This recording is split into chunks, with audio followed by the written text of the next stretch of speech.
تو چاروں کے کچھ نہ کچھ، کسی کے زیادہ کسی کے کم، لیکن سب کے پاس کچھ نہ کچھ لوگ موجود ہیں. ایک پانچویں، اس صورت میں معاشرہ جو ہے 5 گروپ سے بڑھ جاتا ہے. 5واں گروپ وہ ہے جو ان چاروں کو نہیں اچھا سمجھ رہا ہے. مزے کی بات یہ کہ ان سے ہر ایک جو ہے وہ دوسرے کو کلٹ فالوور کہہ رہا ہے. یہ زیادہ خاص بات ہے. یعنی فلاں جو ہے وہ کلٹ فالوور ہے، ایسا نہیں ہے وہ بھی کلٹ فالوور ہوں، میں بھی کلٹ فالوور، میں کسی اور کا، وہ کسی اور کا، اور تیسرا جو ہے وہ کسی کا بھی نہیں ہے، وہ بالکل علیحدہ ہے. تو اس پہ میں چاہوں گا کہ آپ ذرا سا روشنی ڈالیے. سر کلٹ سے کیا مراد ہے آپ کی؟ کلٹ سے کیا مراد ہے؟ کلٹ سے میری مراد ہے کہ بس مجھے ترجمہ معنی سمجھ میں نہیں آتا ہے، کچھ انگریزی بغیر سوچے سمجھے کسی میری مراد ہے بغیر سوچے سمجھے کسی کو فالو کرتے چلے جانا، اس کا نہ اچھا دیکھنا نہ برا دیکھنا، اس کے بارے میں طے ہی نہیں کرنا کہ اس میں کیا اچھائی ہے کیا برائی ہے. ٹھیک ہے، ہر صورت میں اسی کو فالو کرنا ہے. اگر اس میں خرابی ہے تو بھی مجھے وہ پسند ہے، اگر اس میں اچھائی ہے تو بھی مجھے وہ پسند ہے. میں اس سینس میں تو اس میں حرج کوئی نہیں، جس کا جو دل چاہے جو پسند کرے، نیلی پگڑی باندھے پیلی پگڑی باندھے. مسئلہ ہی کہ ہم نے نہیں الجھنا اس سے. الجھنے ہی کی وجہ سے تو مسائل ملٹیپلائی ہو رہے ہوتے ہیں. مسعود بھائی کو دے دیں آپ. کوئی نفسیاتی مسئلہ وہ تو یہی تو مسئلہ بڑھتا ہی یہی ہے نا، اسی وجہ سے کہ الجھنے لگتے ہیں. You are most welcome. Masood Chawla صاحب آخری سوال کریں گے، اس کے بعد ایک اور آخری سوال نہیں ہے. ڈاکٹر صاحب کی گفتگو اور تمام حاضرین محفل کی گفتگو کے بعد ایک واقعہ یاد آ گیا، اگر اجازت ہو تو.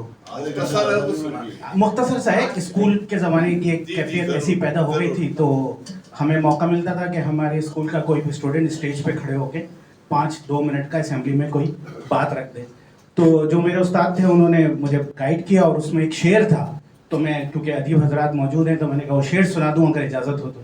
جی تجھے کیوں فکر ہے اے گل دلے ست چاک بلبل کی، تو اپنے پیرہن کے چاک تو پہلے رفو کرتے.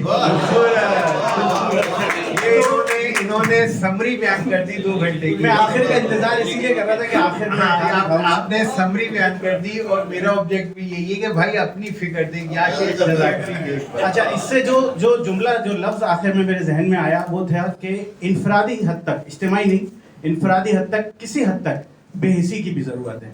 ہم بہت زیادہ جو آپ نے فرمایا کہ جذباتی ہو جاتے ہیں، تو وہ بھی ہم ایک دوسرے کے لیے جو ہے نا تکلیف کا باعث. Sir definitely we have to evaluate everything کہ ویدر اٹ از مطلب کتنی ہیلپ فل ہے، وہاں ہم نے کرنی ہے، ہر ایک کو نہیں. 40 منٹ اور اپنی فکر نہیں. بس اتنی بھی 2-3 منٹ ہے میرے لیے، لیکن کچھ زیادہ بھی دے سکتا ہوں کیونکہ کچھ سما خراشی ہر دفعہ کرتا ہوں، وہ بھی کرنی ہے مجھے، سوال بھی کرنا ہے. لیکن اتنے سارے سوالات آ گئے ہیں اور تقریباً سب باتیں ہی کور